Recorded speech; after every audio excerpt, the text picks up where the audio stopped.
Nous allons donc débuter cette heure sur le thème de réparer. Euh, Réparer les langues, les entretenir, les réactualiser, travailler leur interrelation, mais peut-être aussi réparer les dégâts que peut euh,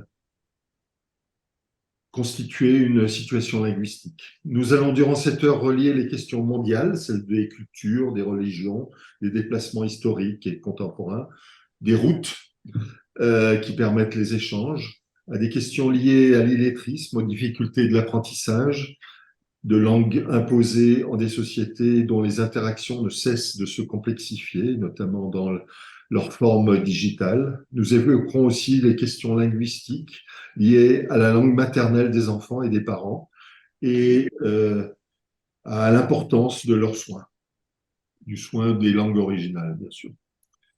Cher Doudou Dienne, vous êtes juriste, diplomate, vous avez une longue carrière comme rapporteur spécial de l'ONU, directeur de la division du dialogue interculturel interreligieux à l'UNESCO. J'en oublie certainement beaucoup. Vous êtes d'origine euh, sénégalaise. Je vous ai entendu à cette très belle soirée organisée par Sylvie Glissant à l'UNESCO. Et c'est là qu'on a dit qu'il fallait absolument que vous soyez parmi nous ce soir. La question que j'aimerais vous poser, en quoi faut-il réparer une langue? Mais je pense qu'il faut réparer une langue parce qu'une langue est une construction. Et cette construction, il faut la qualifier dans son contexte. Ça veut dire les langues seules ne suffisent pas à prévaloir, il faut les contextualiser. Et donc, et historiciser les langues aussi. Et se poser la question de la finalité de la langue. Est-ce que la langue est intrinsèquement, basiquement pour communiquer, pour s'exprimer, mais où est-ce que la langue est un instrument de pouvoir ou de domination, ou etc. Donc, il y a une ambiguïté dans le sens du mot langue. Et c'est en cela que la notion est importante. Voilà. Et je crois que vous réparez les mémoires traumatiques par le biais des langues est certainement aussi un thème sur lequel vous pouvez rebondir. Quelle place occupe la langue dans les opérations de réparation mémorielle? Euh, je vous laisse un peu développer cette question-là. D'accord. C'est important parce que la, le fait historique sur lequel moi j'ai travaillé et d'autres pour réfléchir à la complexité du concept de réparation, c'est l'esclavage transatlantique. Et cet esclavage fait l'objet actuellement d'un retour très fort dans les sociétés multiculturelles parce que l'esclavage a structuré aussi les sociétés multiculturelles parce que c'est un déplacement, un mélange de populations. Mais elle a été aussi un fait de domination, d'exploitation et d'éradication identitaire. Et donc, la question de la réparation de l'esclavage, il faut d'abord se poser la question de la finalité. Pourquoi réparer l'esclavage? Et là, le premier point, et qui est important pour toute réparation, c'est de savoir que tout fait historique comme l'esclavage a une dimension matérielle. Les captures, l'asservissement, les bateaux négriers, les champs de coton, etc. L'exploitation physique, matérielle, violente. Et sur ce point-là, physique, certainement, on peut parler de réparation, on peut essayer de quantifier. Mais l'autre dimension qui est idéologique et immatérielle et éthique, ce sont les valeurs qui sont à la base de ce fait historique. Et comment réparer les valeurs qui ont fait qu'à un moment donné, à partir du XVIe siècle, en Europe, il a été décidé que pour exploiter les nouvelles terres, ce qu'on appelait la découverte, il n'y avait pas de découverte, il y avait des peuples déjà là-bas, dans cet hémisphère occidental. Et c'est là que donc on a littéralement vu la nécessité d'amener des populations pour exploiter ces nouvelles richesses, s'enrichir littéralement. Et lentement, on s'est rendu compte qu'il fallait des êtres humains. Et c'est là qu'au départ, on a commencé à prendre des petits blancs ici ou là. Mais vite, on s'est rendu compte, comme c'était une opération économique, qu'il y a en face de ces terres d'exploitation, il y avait un continent où il y avait une population, c'était l'Afrique, simplement. La géographie souvent explique beaucoup de choses. Et c'est là que lentement, en s'appuyant sur l'esclavage traditionnel qui existait en Afrique et la complicité des monarchies africaines, les commerçants ont commencé d'Europe, ceux qui ont investi leur fortune dans la recherche des richesses de ces nouvelles terres, ont mis en place le commerce triangulaire. Et donc, ce qui est vraiment extrêmement important à savoir, c'est que ce commerce triangulaire-là s'est fait par des opérations matérielles, des hommes et des groupes riches recevaient une licence des monarchies pour aller exploiter, et donc ils investissaient. Et donc cet investissement-là, il fallait qu'il soit rentable. Il fallait qu'on ait de la main-d'œuvre, donc humaine, et là, l'Afrique était là et en avait, mais il fallait également créer des structures pour les transporter dans ces dites nouvelles terres. Et c'est là que s'est mis en place ce que les Américains appellent le middle passage, l'extrême violence d'achat et de capture d'êtres humains, de mis dans des bateaux, dans des caves, et qui ont duré des semaines où le tiers ou la moitié mouraient en route. L'océan Atlantique est un immense cimetière. Et ensuite, les amener dans les plantations. Mais ce qui est absolument important à souligner, c'est que, et c'est là que la question de la réparation devient complexe, parce qu'on peut certainement calculer, en utilisant les archives historiques, les documents des navires, des commerçants, etc., le nombre de personnes capturées, les conditions de capture, etc. Et faire des calculs et réparer matériellement. Mais quelles sont les valeurs qui sont derrière l'idéologie? C'est là que le racisme anti-noir a littéralement été inventé pour légitimer la vente de ces personnes comme non-êtres humains. Et c'est là que, donc, de grands savants, comme tous ceux qui, du Muséum d'histoire naturelle, tous ceux que vous connaissez, ont littéralement inventé le racisme anti-noir en inventant même des disciplines scientifiques comme la crânologie, mesurer les crânes parce que les crânes donnaient une indication, paraît-il, sur l'infériorité ou la supériorité. Et donc, comment réparer ces dimensions culturelles, idéologiques et intellectuelles?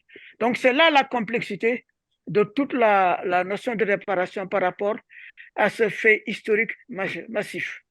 Alors dans ce travail de déplacement forcé, la langue a bien entendu circulé également. Et je crois que c'est toujours intéressant de voir ce qui s'est fabriqué finalement dans les Caraïbes ou en Amérique par rapport à ça. Et j'aimerais bien le relier avec votre concept de chemin de la soie, chemin, De route. des concepts qui pour vous sont pas économiques, mais qui sont des concepts de lien et de relation. Alors, c'est très important comme question parce que les deux piliers de l'esclavage transatlantique étaient l'invisibilité et le silence. Il fallait que ce qu'on mettait en esclavage n'ait pas d'identité, qu'on allait leur donner une nouvelle identité. Et donc, dans cette construction-là, dans cet effacement de l'identité ou d'une culture, parce qu'ils n'étaient pas considérés comme des êtres humains, c'est comme ça qu'on les définissait. La langue a été extrêmement importante. Les esclaves avaient l'interdiction d'utiliser leur langue. Donc, on leur imposait la langue espagnole, française, anglaise, etc. Littéralement, pour les zombies, littéralement, on efface leurs racines, toutes leurs racines. Et c'était la condition pour leur domination. Et donc, la langue a été un élément central dans l'invisibilité, dans la domination et l'effacement identitaire des esclaves. Mais c'est précisément dans la compréhension de cette stratégie des esclavagistes que les esclaves ont développé une résistance culturelle, ont préservé des éléments de leur langue, le Yoruba et d'autres langues, Bantou et autres, littéralement qu'ils ont utilisé entre eux. Et c'était très important que l'esclavagiste ne comprenne pas. Et qu'ils ont utilisé dans les plantations et autres pour communiquer entre eux. Donc, la préservation de la langue, de sa vitalité, a été un élément de résistance formidable. Mais je préciserai pour terminer sur ce point qu'il ne s'agissait pas seulement de la langue parlée, de la parole. La langue était intégrée à la musique, à l'art. C'est-à-dire que l'expression artistique a trouvé son terrain dans la langue également.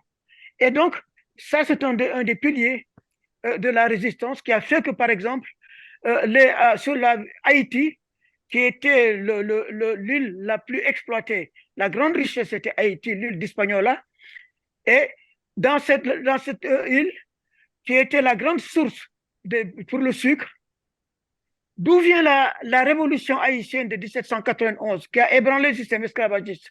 Ça vient du racisme.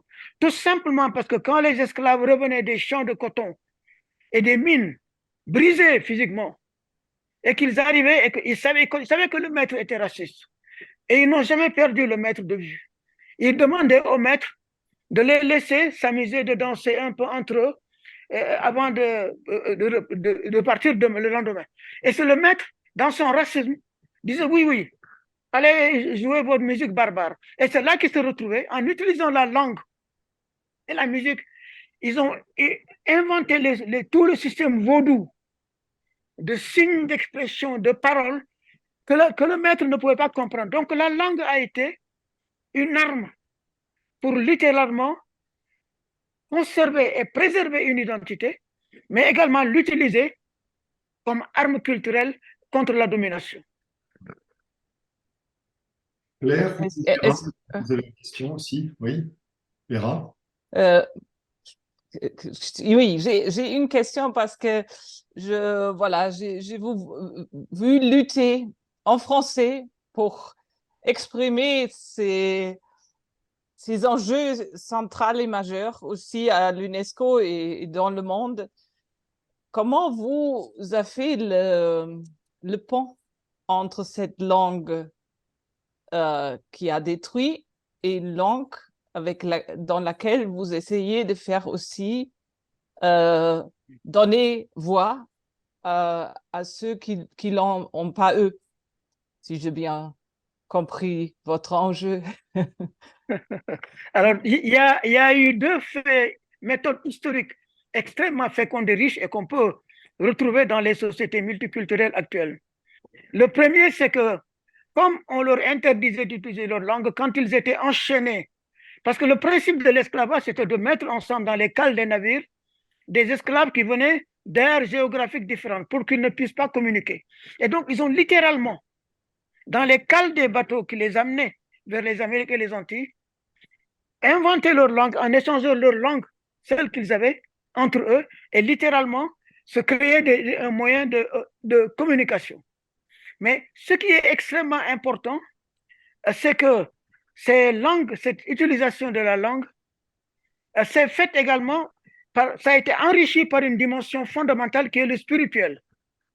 C'est-à-dire que les esclaves qui venaient de l'Afrique de l'Ouest, du Bénin, et donc de toute cette source d'esclavage dans le golfe de Guinée et du Sénégal, etc., et les esclaves qui venaient de l'Angola, des Bantous et autres, littéralement, on conservé ces langues et on réussit à s'inventer des langues, à communiquer entre eux et arriver dans les terres des Amériques et des Antilles à communiquer entre eux. Ce qui a fait qu'en utilisant la religion, en utilisant toutes les religions Yoruba, en utilisant le vaudou, ou ce qu'on appelle au Sénégal, nous, le ndep, parce que dans ces traditions spirituelles africaines, le verbe, la parole sont fondamentales.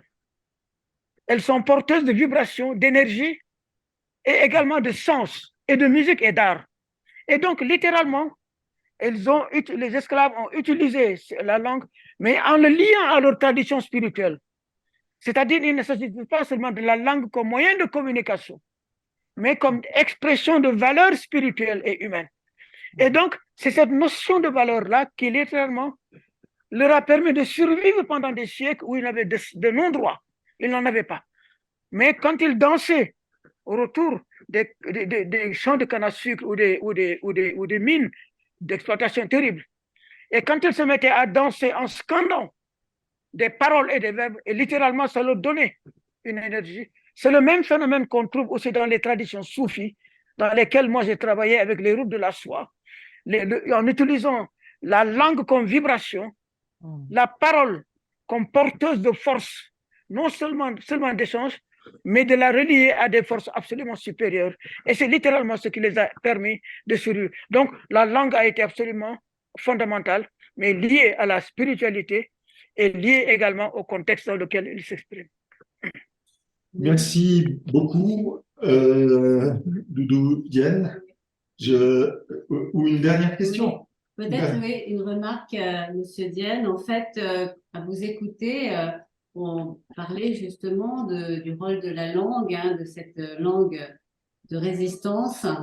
Moi, je pense au créole, à ces langues nouvelles qui ont émergé dans les sociétés esclavagistes, dans les plantations. Ces langues qui, aujourd'hui, sont revendiquées dans les Outre-mer. Je parle des créoles en particulier. On va en parler cette nuit. Hein. On va en parler plus tard, effectivement, plus tard dans la nuit, qui donc font l'objet d'une réappropriation, je dirais, avec un mouvement de revendication dans les Outre-mer de ces mêmes langues, qui sont des langues à part entière. Ce ne sont pas des simplifications de la langue d'origine. Les créoles à base française ou à base anglaise ne sont pas du français ou de l'anglais simplifié. Ce sont de vraies langues avec une grammaire, avec une structure interne comme n'importe quelle langue. Et donc, qu'est-ce que ça vous inspire finalement, cette tendance à revendiquer ces langues qui étaient quand même les langues du peuple, les langues populaires dans ces sociétés, il n'y a pas si longtemps que ça, qui étaient encore des sociétés avec la majeure partie de la population qui étaient des descendants d'esclaves. Alors, c'est un point très important parce que ça montre une première donnée importante pour nous tous dans ce débat sur les langues. C'est que la langue n'est pas quelque chose de statique, de figé. Et littéralement, c'est un facteur de transformation, d'échange et donc de transformation. Et donc, comme je le disais, dès les bateaux, dès les caves des navires négriers où ils étaient enfermés, enchaînés pendant des semaines, ils ont, en utilisant leurs différentes langues, inventé, créé une langue de communication. Et c'est le même phénomène qui, dans les plantations, dans les îles des Caraïbes et autres, les ont amenés à créer, par exemple, le créole.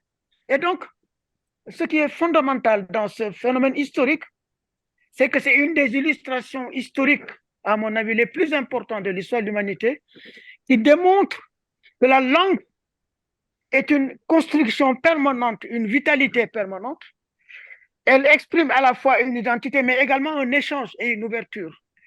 Et que toute langue qui s'enferme dans elle-même ne peut pas fleurir et devenir se développer. Et donc, l'esclavage transatlantique a démontré la richesse plastique de la langue comme phénomène d'échange, comme enrichissement perpétuel, et littéralement qui a amené d'ailleurs dans les communautés afrodescendantes actuellement en Amérique du Sud comme en Amérique du Nord, à inventer dans les ghettos de Harlem et autres, moi je te le sais parce que j'ai été à New York pendant 10 ans, je suis directeur de l'UNESCO à place, ils ont littéralement inventé un langage contre la société dominante blanche, que la société dominante blanche ne comprenait pas, littéralement. Et c'est ce langage qui est devenu maintenant le grand langage universel de la jeunesse mondiale, avec le rap, etc. Et donc, l'inventivité du parler, de la langue comme élément de résistance etc., est un phénomène central qui est ressorti de la traite négrière transatlantique. Sa plasticité, son inventivité et sa force de résistance. Grand merci, Ludoviane. Malheureusement, le temps est déjà passé. On passerait des nuits à vous écouter. Je vais passer à Marie-Rose Moreau. Vous êtes pédopsychiatre et psychanalyste. On va aborder d'autres manières de réparer le langage, hein. On fait un peu un saut. Vous avez depuis de longues années travaillé sur les questions linguistiques liées aux adolescents issus de migration, les forces et vulnérabilités des enfants de migrants ont été un des thèmes sur lesquels vous avez développé votre recherche. En travaillant des dispositifs thérapeutiques, en analysant les métissages, le bilinguisme, le traumatisme psychique, pardon. Ces recherches vous ont amené à théoriser la vulnérabilité et les besoins spécifiques de l'enfant migrant, mais aussi leur créativité. Et j'aime beaucoup voilà, cette double manière de regarder cette blessure ou ce moment. Et j'aimerais bien vous entendre sur ce point-là, s'il vous plaît. Merci. Bonsoir, bonsoir à tous. Alors effectivement, je soigne, je suis pédopsychiatre et je soigne des enfants et des familles du monde entier qui viennent à ma consultation. À Vicenne où j'ai commencé cette consultation et puis maintenant à la Maison de Solène à Paris. Et je suis, comme vous le dites, extrêmement sensible à la question des langues des enfants, des langues des familles et, et de la nécessité de ces transmissions des langues pour les enfants, pour que les enfants s'inscrivent en fait dans leur langue seconde, qui est le français par exemple. Eh bien, ils le feront avec d'autant plus de bonheur, de créativité, de légitimité, de plaisir, ils sont clairement inscrits et qu'on leur a aussi clairement transmis leur langue maternelle. Et ça, c'est quelque chose maintenant qui est bien connu, c'est-à-dire que toutes les équipes qui s'occupent de bilinguisme, de multilinguisme dans le monde ont montré l'importance de cette langue maternelle. Alors les linguistes, les psycholinguistes l'avaient déjà démontré en réalité hein, dans d'autres circonstances, mais nous, on l'a retrouvé, on va dire, par le soin et par vous avez utilisé le mot d'ailleurs, par les métissages, parce que effectivement, lorsqu'on est, on est dans un pays qui est pas celui de sa famille, qu'on est dans un autre univers, donc où il y a une autre langue, d'autres langues, où il y a d'autres manières de voir le monde, d'autres manières de croire en Dieu ou de ne pas croire d'ailleurs, hein, etc. Eh bien, lorsqu'on est dans un lieu différent de celui de ses parents, on est en fait, on se métisse. On se métisse parce que on prend les choses que que nos parents nous transmettent, mais on prend aussi des choses du monde extérieur et on passe du dedans au dehors. Alors, on est né ici, les enfants de migrants sont nés ici, et en naissant ici, ils sont d'ici, et ils n'ont pas fait le voyage. Donc, c'est toute une histoire très différente. On a parlé des mouvements et des mouvements très durs comme tragiques, la violence absolue de l'esclavage. Mais il y a bien sûr des tas d'autres migrations des tas d'autres manières de quitter le monde où on est né par décision, par obligation, etc. Mais donc les enfants, eux, ils sont d'ici et ils vont habiter le monde d'ici, ils vont habiter la langue d'ici, mais ils ont cette histoire et cette histoire qui est donc l'histoire que leurs parents ont d'une certaine façon choisie pour eux, hein, en quittant leur univers. Et donc cette langue maternelle est une des marques de la maison et de la transmission. Et j'allais dire aussi de la dignité d'ailleurs, hein, parce que c'est vraiment quelque chose qui appartient à ces enfants, à ces familles.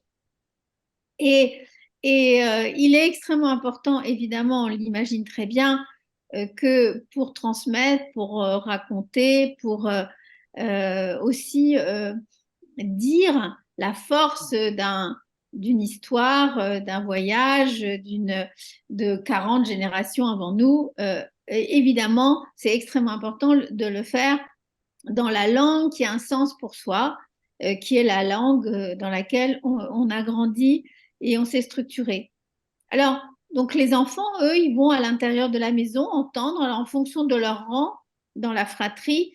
Les premiers entendent éventuellement plus la langue maternelle que les derniers qui, eux, vont être vont entendre beaucoup plus et de manière beaucoup plus précoce la langue de l'extérieur. Mais bon, de toute façon, ces enfants de migrants, ils vont passer d'une langue à l'autre, d'un monde à l'autre. Et donc, les linguistes, puis les psycholinguistes, puis maintenant les cliniciens ont montré l'importance de cette langue seconde. Donc, pour la structuration des enfants, pour le bien-être de ces enfants, pour l'estime de soi de ces enfants, mais aussi pour l'apprentissage et pour la place dehors, dans le monde français, avec sa langue. Alors, je parle du français parce qu'on est en France, mais c'est pareil pour les enfants en Angleterre ou dans un pays hispanophone. Donc le passage d'une langue à l'autre, c'est pour ça qu'on les appelle des métis. Et donc, c'est des métis au sens culturel et pas au sens biologique du terme. Mais donc, ils ont besoin de pouvoir s'appuyer sur ces choses du dedans pour investir les choses du dehors. Et effectivement, les études ont montré que plus un enfant avait une représentation bonne de sa langue maternelle, alors soit il connaît sa langue maternelle et ça c'est quelque chose de plus. Les enfants bilingues, trilingues, multilingues, ils savent faire des tas de choses que les autres enfants ne savent pas faire, en tous les cas au même âge, parce que ils font cette passage, par exemple, ils font la différence entre le mot et la chose. Ils ont des métacognitions, ils ont une réflexion sur qu'est-ce que c'est que le langage.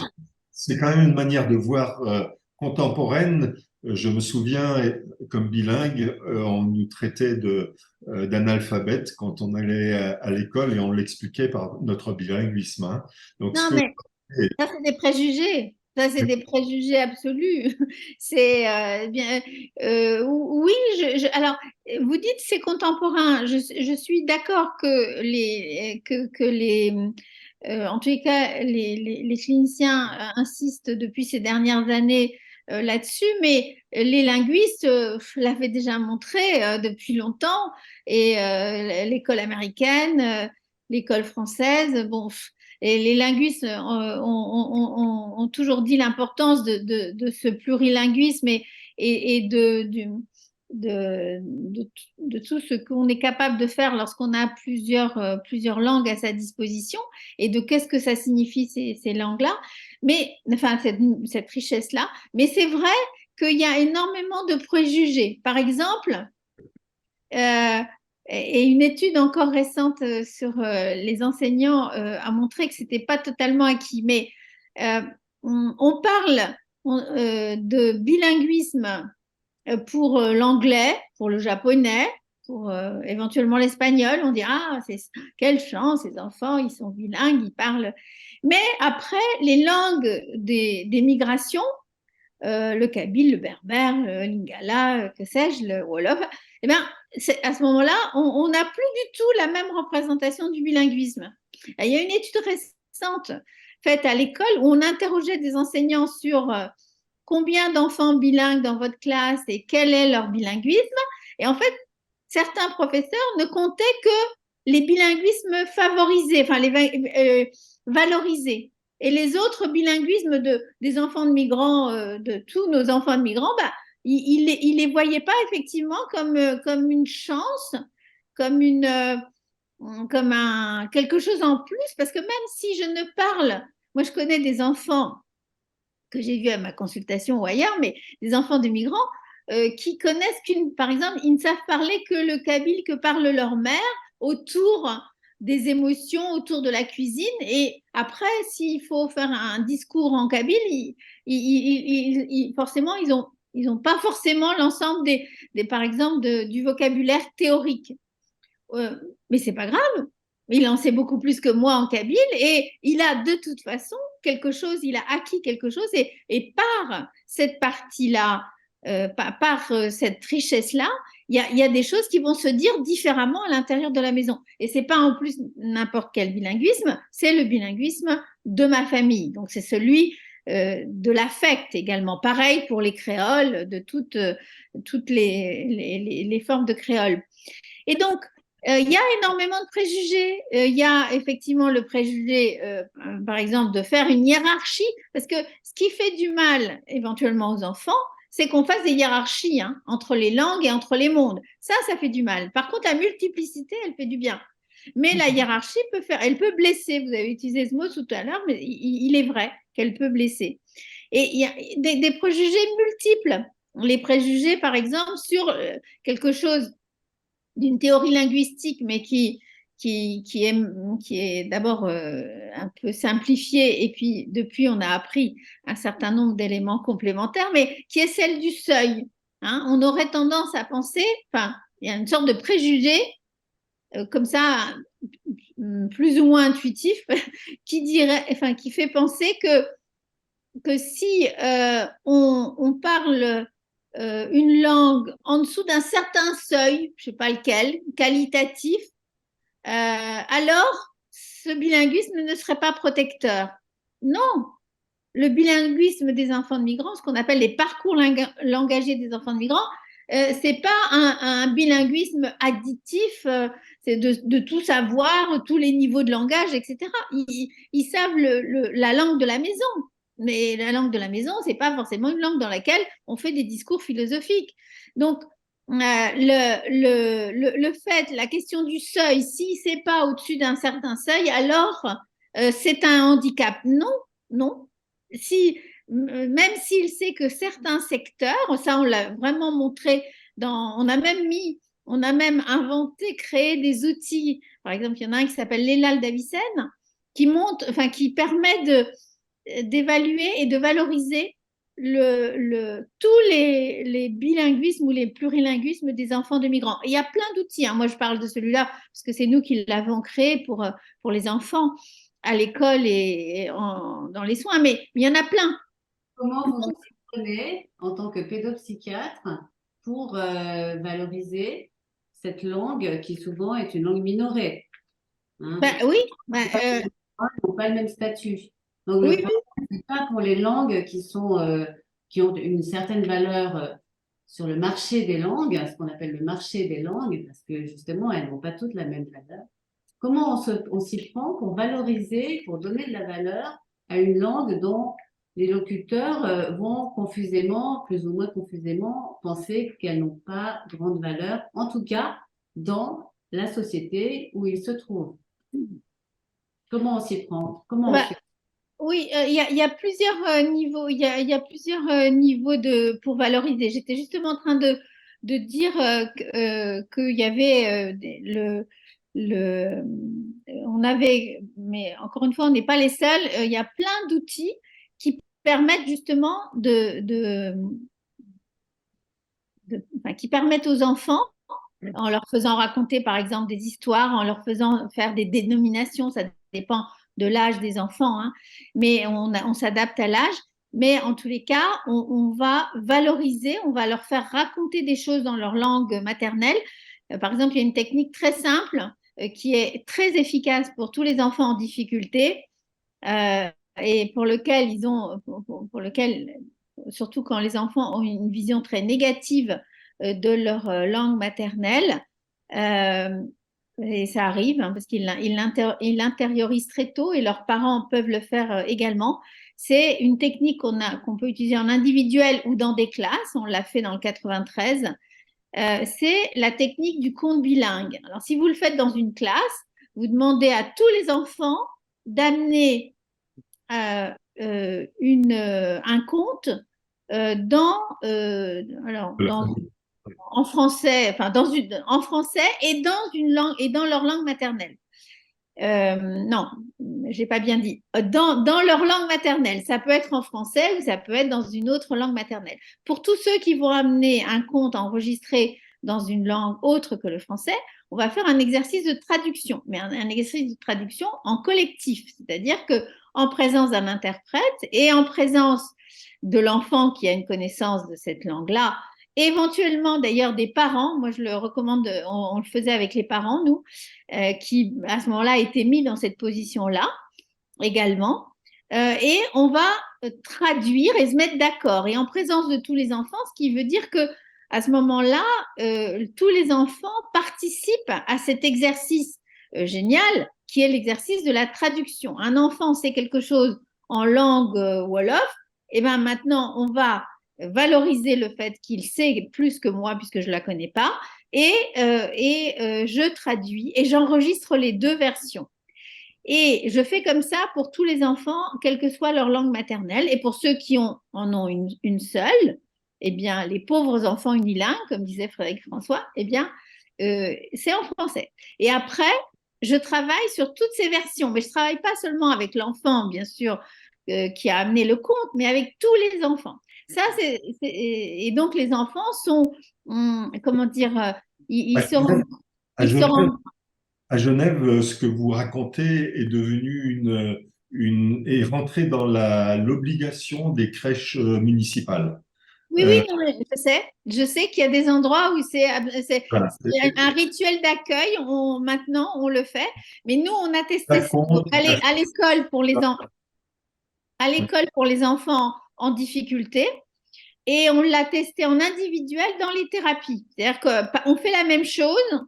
On fait venir donc on demande aux parents de nous amener un conte dans la langue maternelle. On traduit en présence des parents et de l'enfant et on utilise la version conte bilingue pour permettre à l'enfant pour jouer avec ces deux langues. Et à la fin, on lui demande, après quelques séances, une fois qu'il est bien mis qu'il a fait des tas de choses autour de ce conte bilingue, eh bien, on lui demande d'inventer à son tour un conte bilingue et de faire le travail, mais à partir de quelque chose qu'il a lui inventé. Et ils font des choses extraordinaires. Mais après, je vous ai parlé tout à l'heure de l'Elal d'Avicenne, qui est un outil avec, il faut faire des histoires à partir d'images, etc.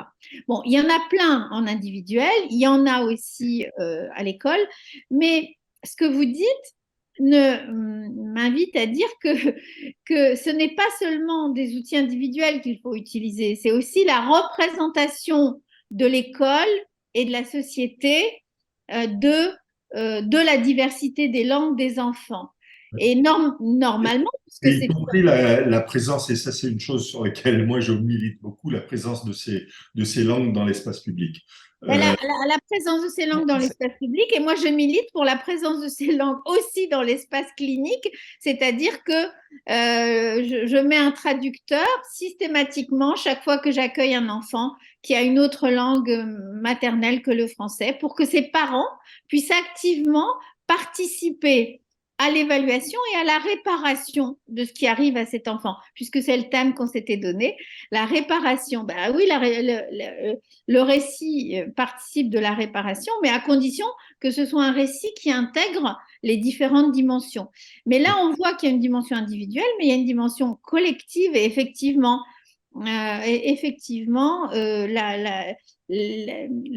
l'aspect concret, le fait que les langues des enfants et des familles soient concrètement à l'intérieur de l'école d'une manière ludique, d'une manière symbolique, etc. De toutes les manières, est évidemment extrêmement important. Et donc, c'est à la fois politique pour moi, mais aussi clinique. C'est les deux aspects D'accord. Ouais, ouais. ces langues maternelles. Merci beaucoup, Marie-Rose. Malheureusement, le temps est court. Madeleine Randin, vous êtes chargée de lutte contre l'illettrisme. Donc, on arrive à un autre aspect de notre problématique des réparations. À la Maison d'écrivains et des patrimoines littéraires de Hauts-de-France, on arrive dans notre région. Quels sont les outils mis en place pour mener cette lutte? Je vais vous écouter par rapport à ça. Mais aussi vous interroger sur le fait, sont-ils suffisants et en quoi le musée de Villars-Cotterêts peut-il devenir un instrument en faveur de cette augmentation des capacités civiques d'apprentissage des langues, de la langue et des langues. Je vous laisse la parole. Merci. Bon, je voudrais revenir un petit peu en arrière sur les interventions précédentes.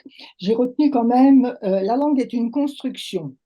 Il faut y penser quand on est en face d'élèves. Alors, tout de même, mon discours s'adresse uniquement à... Il intéresse les élèves très précisément de sixième en difficulté, en très grande difficulté de lecture, d'écriture et de calcul. Donc,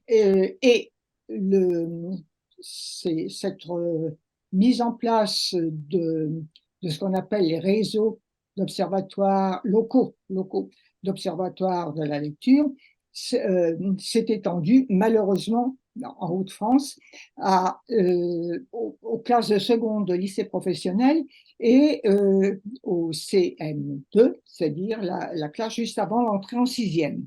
Donc, si vous voulez, le champ s'est élargi depuis disons, 2-3 ans, et nous travaillons donc avec des élèves d'âge un peu différents. Mais l'essentiel porte sur la sixième, puisque c'est l'entrée au collège, c'est l'arrivée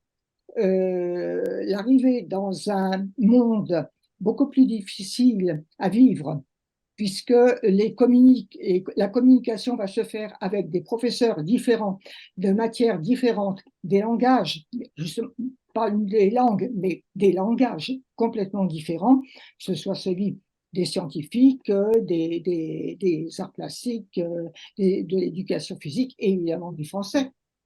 Mais on arrive vraiment à des langages, non plus une langue. Alors, j'ai été frappée par, je reviens un peu en arrière, sur la remarque, habiter une langue, connaître sa langue maternelle. Qu'est-ce que ça veut dire? Alors, et puis la notion de hiérarchie et la notion de seuil. Alors, ce sont des enfants scolarisés, hein, donc on est dans un domaine complètement différent de ceux qu'on a pu évoquer. Ces enfants vont devoir suivre des parcours avec des programmes et notamment en français, ils vont devoir accéder à des textes dits littéraires. Or, à quel niveau, à partir de quel moment vont-ils pouvoir accéder à ces textes-là? Alors, la langue, bon, on parle beaucoup d'illettrisme. Bon, l'illettrisme, c'est malgré une instruction dans la langue française maternelle, ce sont toutes les difficultés, un manque de maîtrise de cette langue qui ne leur permet pas de lire tout simplement une liste de courses, de faire de vivre dans le quotidien. Ce n'est pas le cas des enfants. Ça, c'est l'illettrisme, je dirais, des adultes. Les enfants, eux, n'ont pas le sentiment d'être dans une situation d'illettrisme, puisqu'ils s'expriment, ils communiquent énormément, ça on sait très bien, avec leurs camarades, voire avec leurs parents, quelquefois avec leurs professeurs, mais ils ne se sentent pas du tout dans une situation de difficulté. C'est au moment où ils vont aborder certains textes que tout d'un coup, ils vont être démunis. Alors, dans ce cas-là, que font-ils? Eh bien, ils se taisent ou ils perturbent la classe. Ils n'ont pas d'autre moyen d'exprimer leurs difficultés que de se cacher, parce que là, beaucoup se cachent et préfèrent ne pas répondre, ne pas intervenir, et puis s'arrêter de communiquer même avec leurs camarades. Alors, qu'est-ce qu'on peut faire? C'est ça que vous demandiez. Le linguiste Alain Betalia en 2010 a réfléchi sur des remédiations possibles.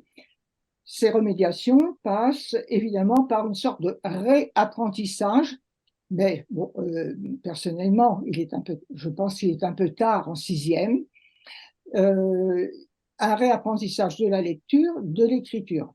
C'est donc ce qui va être fait dans ce qu'on appelle les réseaux des observatoires locaux de la lecture. Rôle, pour aller plus vite, et nos élèves deviennent des rollers. Donc, bon, ça leur donne une espèce de vitalité, d'existence par rapport à leurs camarades. Ils sont capables de dire, moi, je suis un roller. Bon. Mais tout d'un coup, ils commencent à exister. Alors, dans ces groupes de travail, il y a 2 heures de remédiation dans la semaine.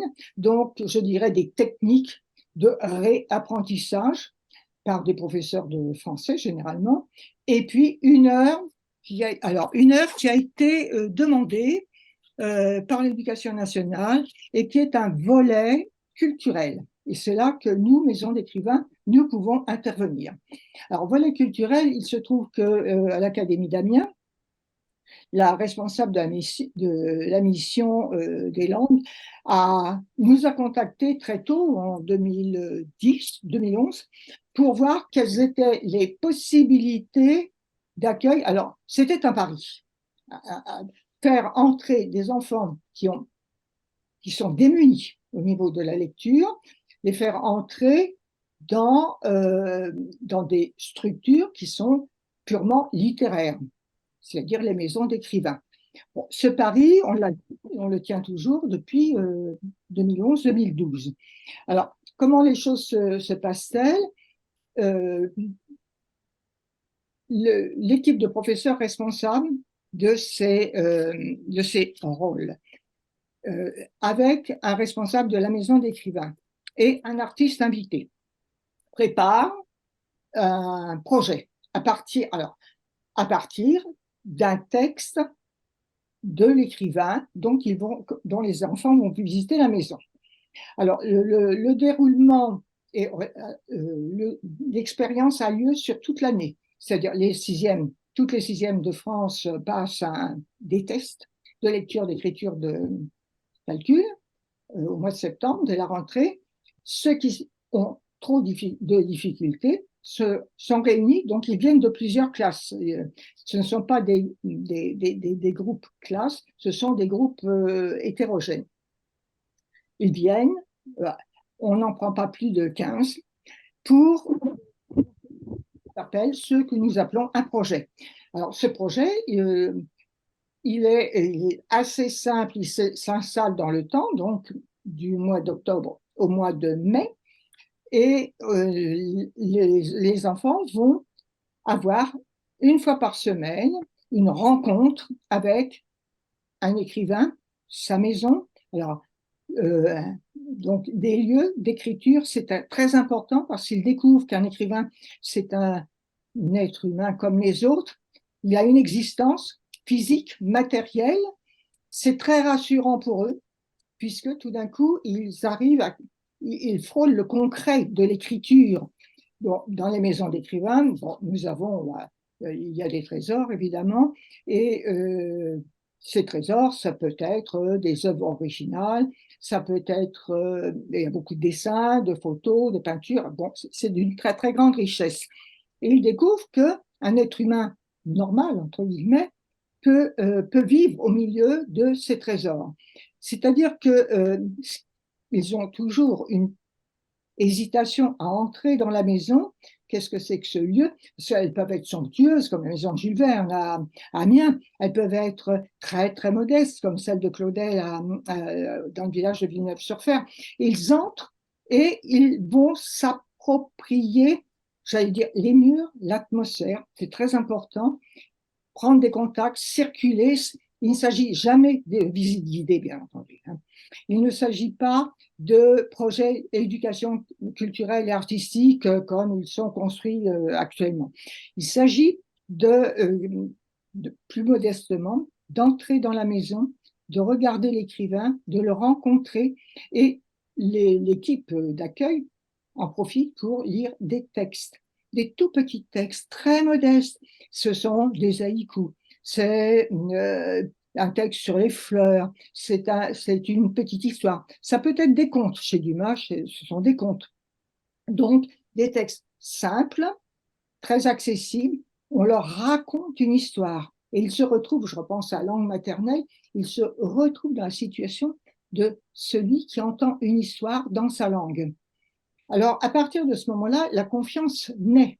Le regard se modifie par rapport au texte.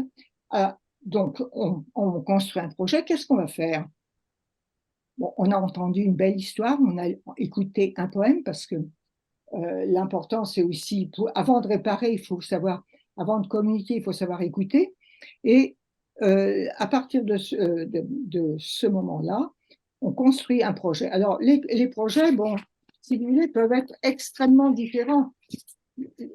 Ils sont liés à l'artiste avec qui on va travailler. Je crois qu'on a. Moi, la question que j'aimerais vous poser, c'est en quoi le musée de Villers-Cotterêts va d'une certaine manière augmenter cette potentiel, parce que vous allez à cet endroit-là pouvoir non pas uniquement mettre en contact avec les auteurs, mais aussi avec la compréhension de ce qu'est une langue. Est-ce que vous pensez que ça va être intéressant par rapport à vos jeunes? Et puis ensuite, mais ça c'est une question que j'aimerais poser un tout petit peu à tous les trois, c'est sur la question de des considérations. Je crois que c'est un peu le point commun de nos trois interventions. C'est en quoi la déconsidération doit être réparée et peut être réparée, et comment cette déconsidération peut être réparée par la langue, par un travail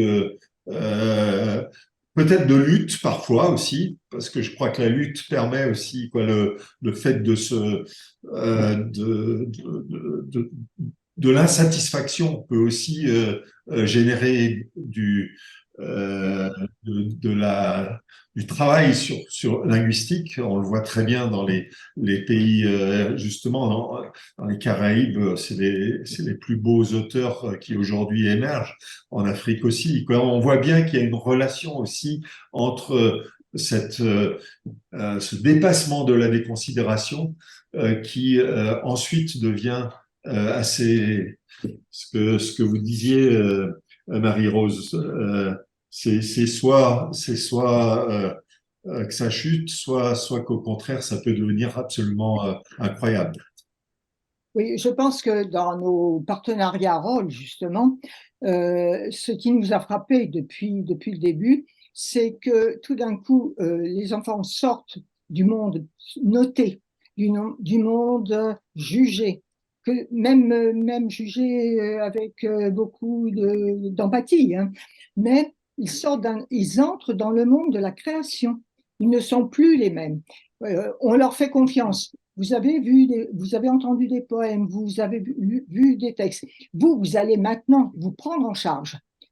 Vous ne serez pas noté, personne n'aura de regard sur vous, sauf à la fin, à la fin de l'année, nous réunissons toutes les productions d'élèves dans une médiathèque, dans un musée. Cette année, c'était l'abbaye Saint-Va d'Arras, la bibliothèque Louis Aragon à Amiens, ou une des maisons qui participent. C'est-à-dire que tout d'un coup, et au départ, quand on commence les projets, on leur dit attention, vous n'êtes plus dans l'école, même si on est dans les murs de l'école parfois. Vous n'êtes plus dans l'école, vous êtes ailleurs, vous êtes dans une autre dimension, celle où vous allez vous-même nous proposer quelque chose. Alors, ces propositions, elles peuvent être complètement différentes. Hein. On a des marionnettistes qui interviennent, des plasticiens, des danseurs, danser un texte. Tout à l'heure, ça m'a beaucoup frappé la valeur spirituelle justement dans la danse. Il y a un texte de Claudel, Pan et Syrinx, qui est vraiment l'élan. Et alors, l'islam aussi, c'est-à-dire que les deux sont liés. On peut travailler, ils peuvent nous proposer tout d'un coup une autre vision ou d'un texte, celui d'origine, ou bien un qu'ils écrivent. C'est-à-dire que à la fin de l'année, ils auront lu, écrit et créé, parce que l'objectif, c'est de créer. Merci beaucoup. Est-ce que, Marie-Rose, rapidement, puisqu'on a presque atteint la Oui, fin. non, juste un tout petit mot effectivement sur la conclusion de Madame Rondin quand elle nous montre qu'effectivement l'objectif, y compris à partir de manques, de difficultés, mais en repassant par des nouvelles formes, c'est de créer, de recréer, d'inventer. Je crois vraiment que cette dimension-là, elle apparaissait d'ailleurs dans toutes les interventions de ce soir. Hein. C'est comment à partir du manque, de la violence, de la maltraitance même des êtres qui parlent, on réinvente quelque chose de mieux, de plus vivant. Oui, et puis oser imaginer, oser sortir des sentiers battus et d'un monde stéréotypé. Parce que ce soit à la maison, avec les camarades ou le monde de l'école, en général, ces enfants-là ont du mal, et les autres d'ailleurs, mais à sortir d'eux-mêmes, à imaginer, à se libérer. On est dans un monde de liberté, dans ces partenariats rôles. Et bon, je crois que quand à la fin de l'année, ils nous disent on est heureux, on pourrait recommencer l'année prochaine, alors que ce n'est évidemment pas prévu, et ils se montrent avec leurs œuvres. Voilà, je pourrais ajouter, si vous voulez bien, que poser la question de la réparation sur les langues, c'est poser la question centrale de la finalité et du sens de la langue. La langue, pourquoi faire? Et nous rappeler qu'on est dans une époque où il y a les vérités alternatives, où l'intelligence artificielle, tout cela littéralement transforme la langue en outil simplement de communication, mais la notion de valeur et de sens est totalement vidée de la langue. Donc, réparer la langue, c'est être vigilant à l'appauvrissement de la langue et au fait qu'on est en train de le vider de sa substance, de sa finalité humaine. Et garder ça à l'esprit, je pense que c'est là que la vigilance et la réparation doivent avoir lieu. Merci beaucoup pour cette heure extrêmement intéressante et à très vite.